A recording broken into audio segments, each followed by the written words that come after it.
I'm sure you've heard the news.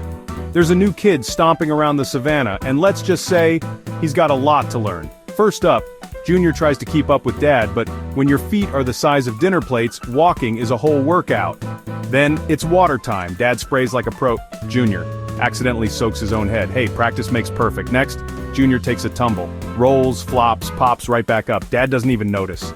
In elephant school, falling is just part of the lesson plan. Snack time! Dad grabs food with expert moves, but Junior?